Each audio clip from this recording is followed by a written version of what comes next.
నల్లగొండ జిల్లాలోని దేవరకొండ నియోజకవర్గం చింతపల్లి మండలం పాలెం తండాలో ఉన్నాం. మనం రాత్రి 11 గంటల ప్రాంతంలో ఒక న్యూస్ని బ్రేక్ చేయడం జరిగింది. మన న్యూస్ లైన్లోనే బ్రేక్ చేయడం. ఏం జరిగిందంటే అక్కడ ఒక పిఎస్లో ఒక ఎస్ఐ చావబాదితే అతను లాకప్ డెత్ అయిపోయిండు. అతని పేరు సూర్యనాయక్. వాళ్ళ ఇంటి దగ్గరకు వచ్చినాం, వాళ్ళ ఊరికి వచ్చినాం ప్రస్తుతానికి. ఎక్కడ అంటే కరెక్ట్గా ఇది మాల్ నుంచి ఒక 5 కిలోమీటర్ల మధ్యలోనే ఉంటుంది. సో ఈ ఊరికి వచ్చినాం. ఈ ఊర్లో మనం వస్తుంటే చూస్తూ ఉన్నాం, దాదాపు ఒక 200 మంది బలగాలు ఇక్కడికి రావడం జరిగింది. ఒకవేళ నిజంగా కనుక ఇది సాధారణ మరణమే అయితే ఆయన వేరే ప్రెషర్తోని ఒకవేళ చనిపోయి ఉంటే ఇంతమంది పోలీసులు ఇంతమంది బలగాలు ఎందుకు వచ్చారు ఈ ఊరికి అనేది ఫస్ట్ క్వశ్చన్. సో ఇంతమంది ఎందుకు రావడం జరిగింది? ఏ మీడియా కానీ, ఏ ఛానల్ కానీ, ఏ పెద్ద ఛానల్స్ కూడా ఇక్కడ ఎందుకు ఎవరు ఈ విషయాన్ని కవర్ చేయడం లేదు? ఒక గిరిజనుడిని ఒక పోలీసు సతీష్ రెడ్డి అనేటువంటి ఒక ఎస్ఐ అక్కడ చావబాది కొట్టి ఆ చావు బతుకుల మధ్య ఉన్నటువంటి వ్యక్తిని తీసుకొని పోయి దేవరకొండ ప్రభుత్వ ఆసుపత్రికి తీసుకుపోతే అక్కడ ఆయన చనిపోవడం జరిగింది. మనం చూస్తూనే ఉన్నాం. ఒక గిరిజనుడిని కొట్టి చంపేసినటువంటి ఘటన మనం చూస్తున్నాం. ప్రస్తుతానికి వాళ్ళ ఇంటి దగ్గర ఉన్నాం. మనం ఇక్కడ ఇదంతా వాళ్ళ ఫ్యామిలీ, వాళ్ళ ఇల్లు ఇది. సో ఆయన డెడ్ బాడీ అక్కడ ఉంది, మనం డెడ్ బాడీ చూపించలేము. కాబట్టి మిత్రులారా, ఒకసారి అక్కడ ఏం జరిగింది, పిఎస్లో ఏం జరిగింది, అసలు ఎందుకు పిఎస్కి పోవాల్సి వచ్చింది, దేనికోసం పోయారు, దేనికోసం ఏంటి అనేది ప్రతి ఒక్కటి మీకు వివరించేటువంటి ప్రయత్నం చేస్తా. ఎవరు ఎవరు ఎవరు చెప్తారు క్లియర్గా? ఎవరు మీరే కదా నాయన? ఒకసారి ఏం పేరు నీ పేరు? రాజేష్ నీ పేరు. సో మీ నాయన ఇప్పుడు చనిపోయింది? అవునవును సార్, మీ నాయన చనిపోయింది. అసలు ఏమైంది నిన్న క్లియర్గా చెప్పండి. అంటే ఏం జరిగింది, ఏమైంది ఒకసారి క్లియర్గా చెప్పేటువంటి. మా బాబాయ్ దగ్గర మా తమ్ముడు 3 లక్షలు తీసుకోవడం జరిగింది. అయితే నువ్వు మా చిన్నపిల్లోనికి ఎలా ఇచ్చావు బాబాయ్ అని మేము అడగడం జరిగింది. అయితే ఆ టైంలో నేను ఇచ్చేసినారా, మరి మీరు ఇస్తారా లేదా అని అడగడం జరిగింది ఆయన కూడా.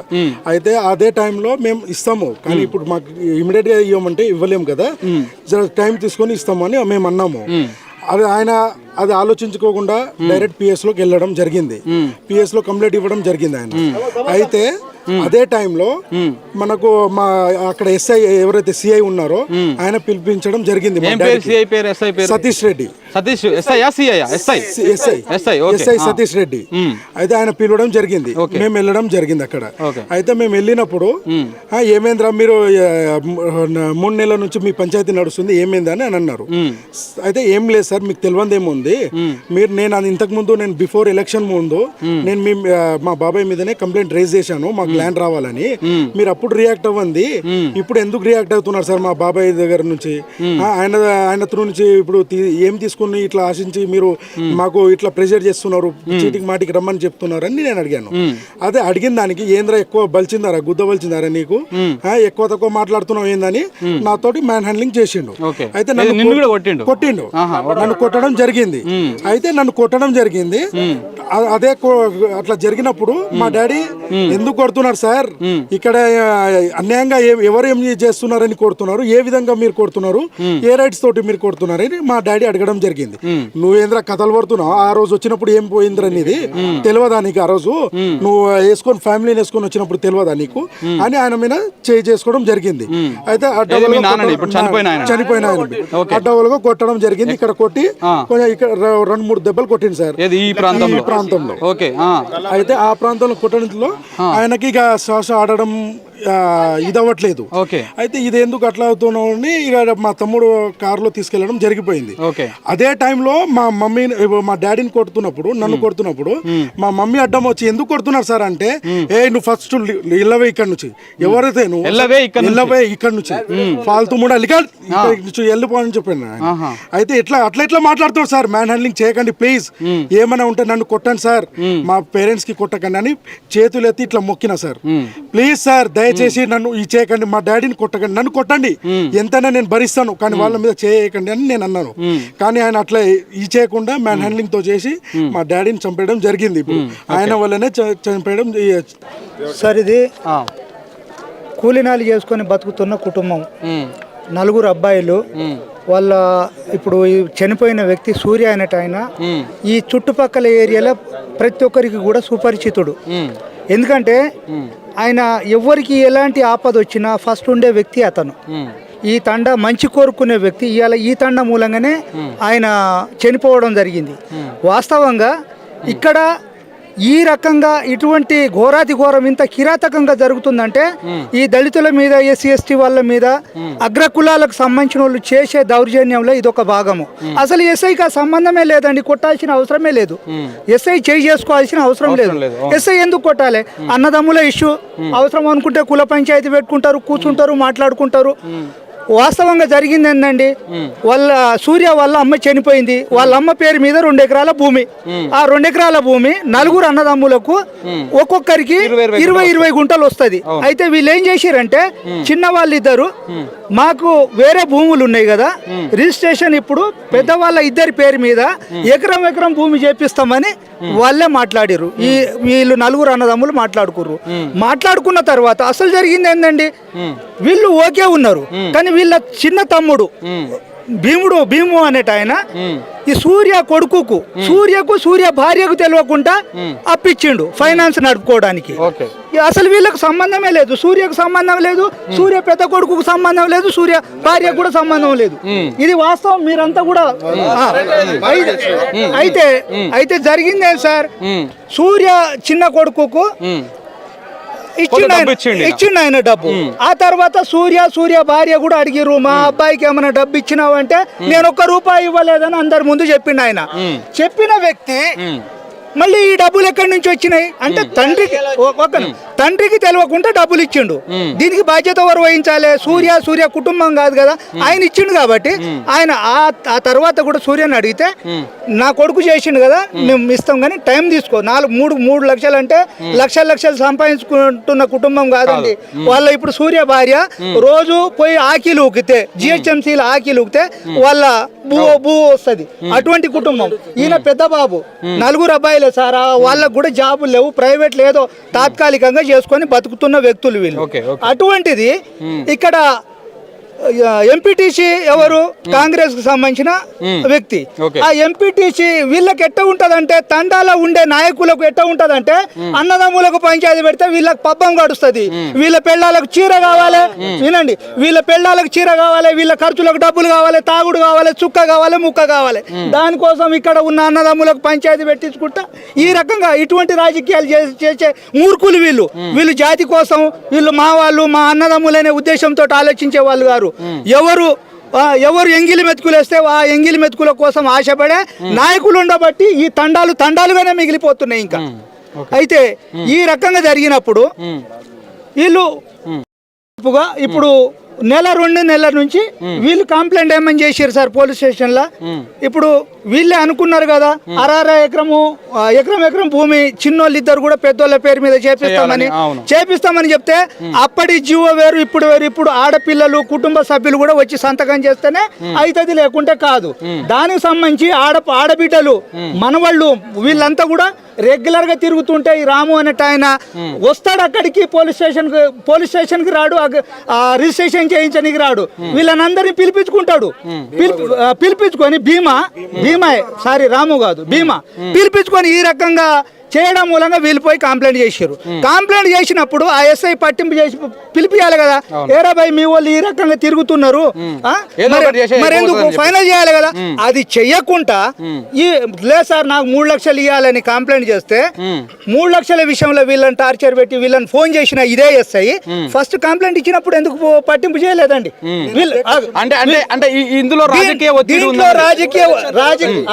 రాజకీయ ఒత్తిడి ఉంది. వీళ్ళు ఎటువంటి వాళ్ళంటే, వీళ్ళు ఎవరైతే ఈ ఇక్కడ లోకల్లో ఉండే పోలీసులు గాని వీళ్ళ రాజకీయ పబ్బం వీళ్ళ ముసుగులనే వీళ్ళు చేసుకుంటూ ఉంటారు సార్. ఎందుకంటే రేపు ఇప్పుడు ఆల్రెడీ అధికార పార్టీ వీళ్ళ ఒత్తిడి కూడా ఉండొచ్చు. ఇప్పుడు ఈ పోలీసు వాళ్ళంతా వచ్చింది ఎవరి కోసం సార్? ఈ పోలీసు వాళ్ళంతా వచ్చింది ఎస్ఐని కాపాడుకోవడానికి, వేరేదేం లేదు. కుటుంబానికి న్యాయం కాదు ఇక్కడ, కుటుంబానికి న్యాయం కాదు, పోలీసుకు న్యాయం జరగాలి. ఎందుకంటే సార్ మీరు ఒక్కసారి ఆ వీడియో చూడండి. వీళ్ళ మీద హ్యాండ్ చేసుకోవాల్సిన అవసరం మేము వచ్చింది. ఏమన్నా దొంగన అయినా, క్రిమినలా, లేకుండా మర్డర్ చేసి వచ్చిన ఆయననా? ఇలా దొంగలు రాజ్యం వెళ్తారు సార్. ఇలా ఎవరికి అసలు వీళ్ళకు ఇక్కడ ముక్కు ముఖం తెలియదు. ఎప్పుడో పండుగకు ఏదైనా కార్యం ఉంటేనే వస్తారు తప్ప అసలు రారు వీళ్ళు. వచ్చిర్రు ఫోన్ చేసి పిలిస్తే వచ్చిర్రు. దొంగ అయితే రాడు కదా, వీడు లంగ అయితే రాడు కదా. ఎందుకు వచ్చిండు? రాగానే నోటికి వచ్చినట్టు మాట్లాడుతుంటే, సార్ మేము కూడా పట్టణంలో తిరుగుతున్నాము, 10 మందిలో తిరుగుతున్నాము, మంచి చెడు ఏందో తెలుసు. ఆటో నడిపే వాళ్ళకు రోజుకు 50-100 మంది తోటి పరిచయాలు ఉంటాయి సార్. ప్రతి ఒక్కరు ఇలా ఇక్కడ తెలివి లేకున్నా హైదరాబాద్ పోయి ఇంతో కొంత తెలివి నేర్చుకున్న వాళ్ళు ఉండ్రు. అటువంటిది కొడుకును నోటికి వచ్చినట్టు తిడుతుంటే, సార్ మేమేం దొంగతనం చేసినామా, మీరు ఈ రకంగా మాట్లాడడం కరెక్ట్ కాదంటే, ఎవడివిరా లంజోడుగా నువ్వు రా అని కొడుకును కొడుతుంటే ఏ తండ్రి అయినా ఊకుంటాడా? కనీసం పిల్లని మనం పట్టుకుంటే పిల్లి ఎగబడి మీదకి వస్తుంది. మనం మనుషులం అనేది ఉండాలా ఉండదా వీళ్ళకు? అయితే ఈయనను కొడుతుంటే, సార్ నా కొడుకు ఏం చేసిండు ఆయనను కొడుతున్నావు అంటే, నువ్వు రారా లంజోడు కానీ ఆయన్ని కొట్టి చంపిన విషయం సార్ ఇది లాకప్ డెత్ తప్ప ఆయన ఏదో హార్ట్ అటాక్ తోటి కాదు, ఇంకో రకంగా కాదు. అట్ట చంపేసి ఇవాళ ఆ కుటుంబాన్ని రోడ్డు పాలు చేసిన వ్యక్తిని ఇవాళ దాచిపెట్టుకోవడానికి 100 మంది పోలీసులు ఎందుకు రావాలి వీళ్ళు? ఇక్కడ ఏమైనా ఎవరి మీద దాడులు చేస్తురా, దౌర్జన్యాలు చేస్తురా, ఎక్కడ పొక్కుతుందో, ఎక్కడ ఇది మీడియాలో వస్తుందో అనే ఉద్దేశంతో వాళ్ళని వాళ్ళు కాపాడుకోవడానికి ఎక్కడైనా రూల్స్ ఉంటుంది. పోస్ట్ మార్టం ఎప్పుడు చేస్తారు సార్? హాస్పిటల్ ఎప్పుడు ఓపెన్ చేస్తారు? 10 గంటల తర్వాత సాయంకాలం 5 గంటలకు బంద్ పెట్టేస్తారు. వాస్తవమా? అటువంటిది వీళ్ళు 6 గంటలకి అంత ప్రిపేర్ అయ్యి తయారై ఉన్నారంటే ఎవరిని కాపాడుకోవడం కోసము. అందుకే ఎవరైతే దీనికి పాల్పడి ప్రోద్బలం చేసిరో వాళ్లకు సరి అయిన శిక్ష జరగాలి. ఈ ఎస్ఐకి మామూలు సస్పెండ్ కాదు సార్, కంప్లీట్ ఆయనకు ఉద్యోగం లేకుండా చేయాలి. ఇలా కుటుంబం రోడ్డు మీద పడ్డది. ఇప్పుడు ఆ అమ్మాయి ఇక్కడ కూర్చున్న సూర్య భార్య రోజు కూలి పని చేసుకొని బతుకుతున్నది హైదరాబాద్ లో. ఆ కుటుంబంలో పెద్ద ఒక ఉద్యోగం ఇవ్వాలి, వాళ్ళ ₹1,00,00,000 నష్టపరిహారం కట్టాలి. అప్పటిదాకా ఈ ధర్నా ఇదే రకంగా జరుగుతుంది. ఇప్పుడు డెడ్ బాడీ ఎక్కడ? డెడ్ బాడీ ఉంది. ఇంకా డెడ్ బాడీకి పోస్ట్ మార్టం చేశారా? డెడ్ బాడీకి పోస్ట్ మార్టం చేసారు సార్. మేము ఎవరూ లేకున్నాము, వాళ్ళే ఉన్నారు కుటుంబ సభ్యులు. బెదిరించి వాళ్ళతోటి సంతకాలు చేసి పోస్ట్ మార్టం పోస్ట్ మార్టం అక్కడ ఉన్న లోకల్ ఎస్ఐ రాఘవేంద్ర వీళ్ళంతా. అంటే ఇప్పుడు మీరు ఇక్కడ ఒక తప్పని చేసి పోస్ట్ మార్టం వాళ్ళకి అనుకూలంగా రిపోర్ట్ రావచ్చు కదా సార్. ఇప్పుడు ఓకే సార్, ఇప్పుడు మీరు చెప్పేది వాస్తవమే. వాళ్ళకు అనుకూలంగా ఏదైనా చేసుకుంటారు సార్, చేయరనేది ఏం లేదు. ఎందుకంటే పోస్ట్ మార్టం చేయని టైంలో పోస్ట్ మార్టం చేసిర్రు. పోస్ట్ మార్టం పొద్దున 6 గంటలకు 6 గంటలకు తయారై 7:30 వరకు కంప్లీట్ చేసారు. 7:30 అసలు ఆఫ్ టైం 6 గంటలకు తయారయ్యారు. 7:30 వరకల్లా పోస్ట్ మార్టం కంప్లీట్ చేసారు. ఇంకోటి సార్, ఇంకో విషయము, బాడీ వస్తుంటే వెనకాల పోలీసులు బెటాలియన్, ఎందుకంటే పోలీస్ స్టేషన్ ముంగలు ఎక్కడ ఆపుతారో, ఎక్కడ రోడ్డు మీద దింపేస్తారో అనే ఉద్దేశంతో ఇంటి దాకా కూడా పోలీసు వాళ్ళే ఉండరు. కానీ ఇప్పుడు గెలిచిన ఎమ్మెల్యే నేనావత్, మా దాంట్లో గోత్రాలు ఉంటాయి, సేమ్ గోత్రం పాలాయన ఆయన. కనీసం ఇగో చనిపోయిన వార్త నిన్నటి నుంచి తిరుగుతున్నది. ఎక్కడెక్కడ వాళ్ళు వచ్చేసిర్రు. ఆయనకి ఎట్ట నిద్ర పడుతుంది? ఆ ఎమ్మెల్యే గారికి ఏ రకంగా నిద్ర పడుతుంది? కనీసం వచ్చి చూడాలి కదా, పరామర్శించాలి కదా, ఏమైందనేది తెలుసుకోవాలి కదా. ఆయన ఇంటి పక్కనే దేవరకొండలో పోస్ట్ మార్టం జరుగుతుంటే ఎక్కడ నిద్రపోతుండే? ఎమ్మెల్యేకి తెలియకుండా ఏం లేదండి. ఇప్పుడు దాకా మాజీ ఎమ్మెల్యే కూడా వచ్చిపోయారు. రవీంద్ర కుమార్ గారు వచ్చిపోయారు. ఫోన్లో మాట్లాడడం కాదమ్మా, ఫోన్లో అన్నం పెట్టరు. దగ్గర వచ్చి అన్నం పెడితేనే కడుపులో పోతుంది. వాళ్ళకు మన వేదన ఏందనేది వాళ్ళకు అర్థం కావాలి. అందుకే ఆ కుటుంబానికి ₹1,00,00,000 నష్టపరిహారం కట్టాలి. ఆ కుటుంబంలో ఒక వ్యక్తికి ఉద్యోగం ఇవ్వాలి. ఆ ఎవరైతే దీనికి పాల్పడ్డారో వాళ్లకు కఠిన సరైన శిక్ష విధించాలి. ఆ ఎస్ఐకి కంప్లీట్ జాబ్ నుంచి తీసేయాలి. ఇది ఇక్కడ ఉన్న వాళ్ళ డిమాండ్. ఇది చూస్తున్నాం మిత్రులారా, ఇక్కడ పాలెం తండాలో ఉన్నటువంటి వాతావరణం. ఇక్కడ మనం ఇప్పుడు ఓన్లీ ఈడ పబ్లిక్ నే చూస్తున్నాం. స్టార్టింగ్ చూసుకుంటే కొన్ని 100 మంది పోలీసు బలగాలు, నార్మల్గా స్టేట్ పోలీసులే కాకుండా మిలిటరీ బలగాలు, స్పెషల్ ఫోర్స్ కూడా ఇక్కడికి రావడం జరిగింది. అంటే ఏమి లేకపోయి ఉంటే చెప్తాను. పోలీస్ వాళ్ళు వచ్చి ఇందాక అంటున్నారు ఒక స్టేట్మెంట్ ఏంటంటే, మీరు క్రిమేషన్ చేస్తారా, మమ్మల్ని చేసుకొని వెళ్ళిపోమంటారా అంటున్నారు. వాళ్ళు చెప్పిన స్టేట్మెంట్ ఇది. మేము ఇప్పుడు మా ఫ్యామిలీ మెంబర్స్ అందరు ఏమంటున్నామంటే, when they are ready to do cremation on behalf of our family, let them continue. We will watch like spectators. మేము ఎవరు ఉండము, మీరు చేసుకొని పోండి. అంతే కదా, ఏం చేస్తారో చేసుకొని పోండి. ఇప్పుడు వాళ్ళు దే ఆర్ రెడీ కదా sir on behalf of us. ఇప్పుడు పిల్లలని కూడా వద్దు మేము చేసుకుంటామంటే చేసుకొనివ్వండి, మేము వెళ్ళిపోతాం. ఇంకా ఎందుకు సార్? ఇంకా కానీ వెరీ ఇక్కడ పొలైట్లీ చెప్తున్నాం మేము. ఇక్కడ చూస్తుంటే ఒక పోలీస్ నిర్బంధంలో ఈ ఊరున్నది.